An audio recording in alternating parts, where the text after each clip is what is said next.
Hello नमस्कार, welcome to inculcate learning. So EMRS वाले बच्चों का पेपर है जी। आज 11 तारीख है और 13, 14 और 21 है आई थिंक डेट, बट अपने 13, 14, 21 जो भी है पेपर है 1-2 दिन में। ओके, सो अब लास्ट मिनट पे आपको किन चीजों का ध्यान रखना है। टायर 1 का आपका पेपर है, ऑफलाइन मोड में पेपर है, नेगेटिव मार्किंग है। सो नेगेटिव मार्किंग में और ऑफलाइन में पेपर जब आप अटेम्प्ट करते हो तो आपको किन चीजों का ध्यान रखना है, उनका डिस्कशन मैं इस क्लास में करने वाली हूँ। लास्ट मिनट टिप्स हैं ये आपको दिमाग में रखनी है, थोड़ी सी अवेयर रहना है, ठीक है। अगर आप अवेयरनेस नहीं रखोगे तो चीजें गड़बड़ होने का, बिकॉज आजकल जितने भी एग्जाम्स हो रहे हैं ना, स्पेशली जो नौकरी वाले एग्जाम है, उनमें बहुत पॉइंट्स पे जो है वो फर्क पड़ जाता है और उसकी वजह से बहुत सारे बच्चे जो वो होता है ना कि लिस्ट में मान लो 120 बच्चे लेने हैं और आपका नंबर 121वां है, सो इट हर्ट्स। ओके, और हो सकता है वो आपकी ही किसी छोटी मोटी गलती की वजह से गड़बड़ हुई हो। सो वो गलतियां आपने को नहीं करनी है। सो क्या क्या चीजों से आप बच सकते हो उनके बारे में हम डिस्कशन करेंगे। पहली चीज, आपको काम रहना है जी, यानी कि अब 1-1.5 दिन बचा है आपके पेपर में। सो अभी आप वैसे भी कुछ नहीं उखाड़ पाओगे लास्ट मिनट पे। ओके, सो आप अपने आप को एटलीस्ट काम रखो। नर्वस होके पैनिक करके कोई फायदा नहीं है, चीजें और गड़बड़ाएंगी ही। सो इट्स लाइक जो गड़बड़ या जो चीजें होनी होंगी उसमें एडिशनली गड़बड़ हो जाएगी अगर आप काम नहीं रहे तो। ओके, तो बिल्कुल शांत मन रखना है अपना, एंजाइटी नहीं होनी चाहिए, बिल्कुल काम रहो, जो चीज अच्छी लग रही है वो करो और अपना रिवीजन करो, ठीक है।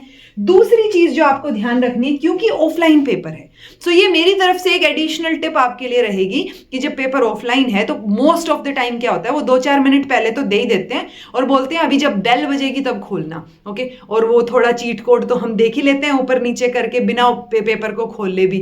ओके, सो वो जब आप देखते हो ना, आपको थोड़ा सा आइडिया हो जाता है पेपर लास्ट से शुरू करें, पेपर शुरू से शुरू करें। कई बार क्या होता है ना, जब आप पहला क्वेश्चन खोलते हो आपको वो नहीं आ रहा होता और कई बार लगातार 2-4 क्वेश्चन नहीं आते, तो वो टेंशन बन जाती है पेपर के स्टार्टिंग में। ओके, और ऐसा नहीं होगा कि आपको 100 में से नहीं आते होंगे, आपको मोस्टली क्वेश्चंस आते होंगे, आते भी नहीं होंगे तो एटलीस्ट आपने देखे हुए होंगे।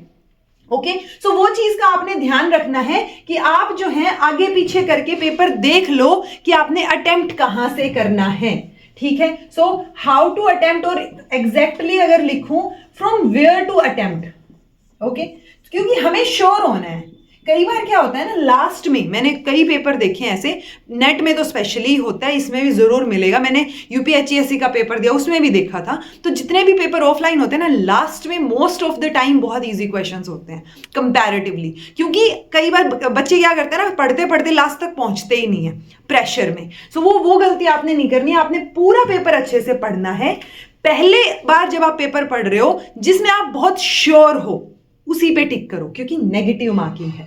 अगर आप एक क्वेश्चन ठीक कर रहे हो आपको 1 नंबर मिल रहा है, और अगर एक क्वेश्चन गलत कर रहे हो तो आपके वो है 1/3 मार्क्स कट भी रहे हैं। यानी 3 क्वेश्चन जब आप गलत कर दोगे तो 1 नंबर कटेगा भी। ओके, सो वो चीज आपको ध्यान में रखनी है। सो आपको ये देखना है कि अटेम्प्ट कहां से करना शुरू करना है, एक बार लास्ट में भी नजर मार लेना, क्योंकि वो होता है ना ऑनलाइन में फिर भी दिक्कत होती है लास्ट क्वेश्चन या फिर क्वेश्चन स्क्रॉल करने में। ऑफलाइन में 100 ही क्वेश्चन है, वो पेपर स्क्रॉल करने में टाइम नहीं लगता आपको। ओके, सो वो चीज आपको अच्छे से चेक कर लेनी है, ठीक है। तीसरी चीज, जब आप क्वेश्चंस देख रहे हो जिसपे आप फॉर श्योर हो, ठीक है, बिल्कुल अच्छे से आपको वो चीज आती है, उन्हीं को आप ओएमआर शीट में फिल करेंगे, उन्हीं को आप अटेम्प्ट करेंगे जो आपको अच्छे से आते हैं। ओके, क्योंकि और जब आप अच्छे से आते हैं उनको भी आप एलिमिनेशन मेथड से प्रिटी श्योर हो जाएंगे। उसके लिए एलिमिनेशन मेथड मैंने आपको बताया था क्वेश्चंस जब पेडागोजी वाले सोल्व करवाए थे, कि अगर आप जो है किसी का ऑप्शन 4 में से तीसरा टिक कर रहे हो, बाकी तीनों जो ऑप्शन बच गए वो फॉर श्योर गलत है, उसके लिए वो भी आपने चेक करना है, ठीक है। यानी कि कोशिश करना एलिमिनेशन मेथड से आप अपने सही आंसर तक, अपने अप्रोप्रिएट आंसर तक पहुंचो, क्योंकि एलिमिनेशन मेथड में ना एक थोड़ी सी एक्स्ट्रा श्योरिटी आ जाती है कि अच्छा ये 4 ऑप्शन है, ये चौथा तो फॉर श्योर गलत है, ये तो नहीं होगा।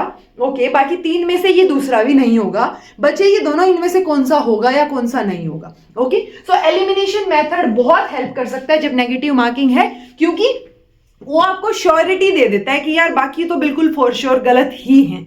ओके, सो वो चीज का आपने ध्यान रखना है। नेक्स्ट है जी, अवॉइड सिली मिस्टेक्स। जब मैं सिली बोल रही हूं यानी कि वो सिली मिस्टेक्स हैं, गलतियां हैं वो, अगर आपने वो सिली मिस्टेक्स अवॉइड कर देना, क्योंकि हर एक बच्चा करता है एग्जाम में, ओके, हर एक बच्चे से हो जाती है, अगर आपने अवॉइड कर दी तो आप थोड़ा सा सीढ़ी पे ऊपर की तरफ खड़े होगे, ओके। अब सिली मिस्टेक में किस तरीके की मिस्टेक्स की बात कर रही हूं, मैं बात कर रही हूं आपने इनकरेक्ट पूछा था लेकिन ओवर कॉन्फिडेंस में आके क्वेश्चन पढ़ा और जो सही ऑप्शन लग रहा था वही कर दिया, ओके। इनकरेक्ट पूछा है, सो इनकरेक्ट करेक्ट आप देखेंगे, कहीं नोट लगा रखा है वो आप चेक करेंगे, क्योंकि ऑफलाइन पेपर है तो उसको हाईलाइट कर लो, गोला कर लो उसको कि भाई हमसे पूछा क्या है, ओके। सो वो चीजों पे आपने प्रिटी श्योर होना है, उसमें आपने गड़बड़ नहीं करनी है, वो मिस्टेक आपकी नहीं होनी चाहिए। अगर आपको क्वेश्चन आता है और आपने इन वजह से वो क्वेश्चन गलत कर दिया है तो वो चीज सिली मिस्टेक में आएगी। अगर आपको क्वेश्चन आता था, आपने 40वें क्वेश्चन का आंसर बी भरना था और आपने 41वें का बी भर दिया है तो वो आपकी सिली मिस्टेक है, ओके। सो क्योंकि ओएमआर में बहुत बार ऐसा होता है, आपको आती चीज, सही आती चीज ना एकदम से वो पेन कहीं और ही जाके टिकता है, आपने दोनों हाथों का इस्तेमाल करना है कि अच्छा 40वें का भर रहे हैं, दूसरा भरना है, इधर वाले पेपर पे भी चेक करना है। सो प्लीज फॉर श्योर रहिए कि आप ये सिली मिस्टेक्स ना करें, ठीक है। ओएमआर भरते टाइम अच्छों की आंखें ऊपर नीचे हो जाती हैं, सबके साथ होता है ये, बट आप ये गलती ना करें, एटलीस्ट जो बच्चा ये वीडियो देख रहा है, ओके जी। उसके बाद नेगेटिव वर्ड्स, क्योंकि मैंने पेडागोजी वाला सेक्शन करवाया है, आपको टीचिंग एप्टीट्यूड करवाया है, तो जो नेगेटिव ऑप्शंस है ना, नेगेटिव वर्ड्स हैं, उनको ध्यान में रखिए कि आप एनईपी के क्वेश्चन सोल्व कर रहे हो, आपको पता है एनईपी कोई भी नेगेटिव चीज के हक में नहीं होगी, ओके। सो आप वो चारों ऑप्शंस को अच्छे से पढ़िए, कभी भी ओवर कॉन्फिडेंस में कि अरे अच्छा करेक्ट पूछा है, फर्स्ट वाला तो बिल्कुल सही है, बाकी 3 ऑप्शन कई बच्चे पढ़ते नहीं है, वो गलती आपने नहीं करनी, आपने चारों के चारों ऑप्शन अच्छे से पढ़ने हैं एक बार में, बिल्कुल शांत माइंड से अच्छे से। और ना ये मत सोचना कि मेरा पेपर होगा नहीं होगा, उन चीजों पे फोकस नहीं करना है एग्जाम में बैठ के, ओके। या 2-4 क्वेश्चन नहीं आए तो उसमें नेगेटिव नहीं हो जाना है कि मेरा तो बेड़ा गर्क हो गया और मुझे नहीं आता, वो नहीं करना है। लास्ट क्वेश्चन तक, इट्स लाइक हर क्वेश्चन में अपना बेस्ट देना है आपने, ओके। आप उस टाइम पे सिर्फ क्वेश्चन अटेम्प्टेशन का सोचो, आपको पेपर होगा नहीं होगा, मम्मी क्या बोलेगी, घर जाके पापा क्या बोलेंगे, वो चीजें नहीं सोचनी है। एंड ये चीजें आती, जब क्वेश्चन नहीं आ रहे होते ना 2-4, तो आपके दिमाग में ये आ रहा होता है कि आप घर जाके बोलोगे क्या, होता है प्रेशर थोड़ा सा, वो चीज नहीं होनी चाहिए। सो नेगेटिव वर्ड्स आपने ध्यान में रखने कि भाई ये तो नेगेटिव स्टेटमेंट साउंड कर रही है, ये नहीं होगा, हमें अच्छी चीजों पे फोकस करना है, स्पेशली जब आप पेडागोजी की बात कर रहे हो, ओके। सो वो चीजें आपने ध्यान में रखनी है जी, ओके। आई थिंक मैंने बता दी सारी की सारी, मैं एक बार चेक कर लेती हूँ मैंने, ओके, ठीक है, यही चीजें मैंने मेजरली की थी।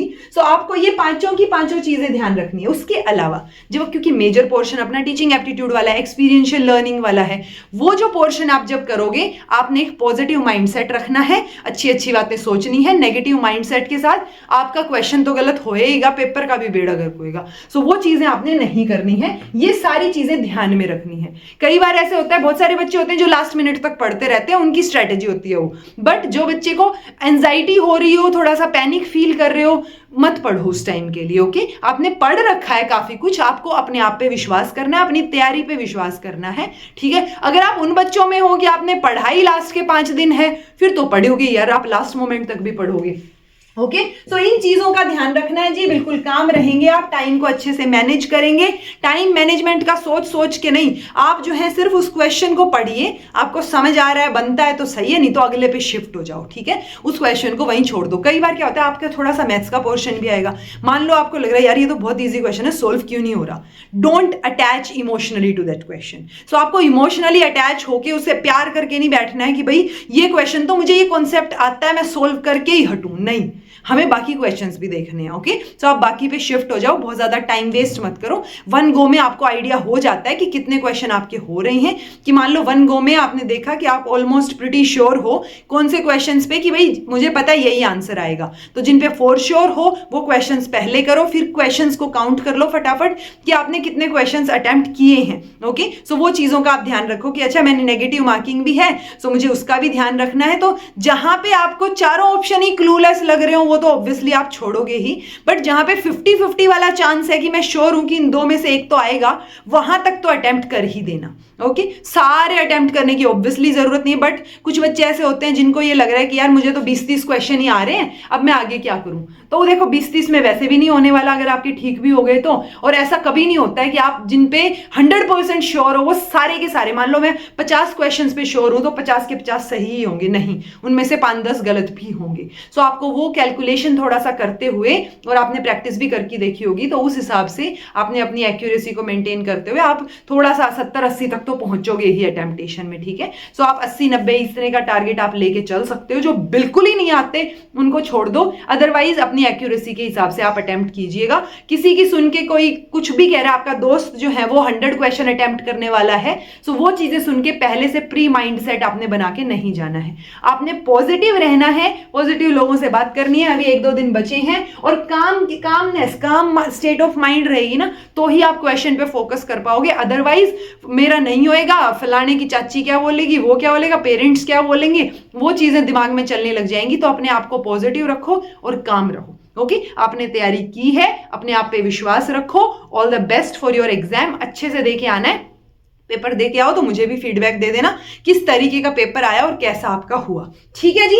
सो यही आपको बताना था, यही लास्ट मिनट टिप्स है। ध्यान रखना है आपने, काम रहना है, अच्छे से पानी वानी पी के जाना है, टेंशन नहीं लेनी है, क्योंकि ये एग्जाम लास्ट तो नहीं है ना जिंदगी का। सो हो जाएंगी चीजें अगर पॉजिटिव सोचोगे तो। ओके, क्योंकि देखो एक्सट्रीम में 2 ही चीजें हैं, या तो हो जाएगा या नहीं होगा, राइट। हो जाएगा तो बहुत बढ़िया बात है, नहीं होगा तो भी कुछ ना कुछ तो कर ही लोगे लाइफ में। ओके, तो वो नहीं होगा वाले एस्पेक्ट को, सिर्फ उसी एस्पेक्ट को सोच के नेगेटिव होना नहीं है। अगर आप नेगेटिव हो गए उस एस्पेक्ट से, फिर गड़बड़ हो जाएगी। तो आपने पॉजिटिव माइंडसेट रखना है, स्माइल रखनी है, ठीक है। अच्छी प्रिपरेशन है आपकी, आपने की होगी, मैं उम्मीद करके चल रही हूं।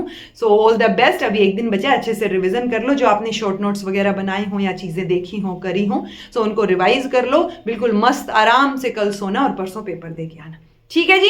सो this was all about today. Thank you so much for watching. All the best for your exam. Be happy, keep smiling, subscribe to inculcate learning because it is absolutely free. Be consistent in your efforts, take care, see you with your feedback कि आपका exam कैसा हुआ। So all the best.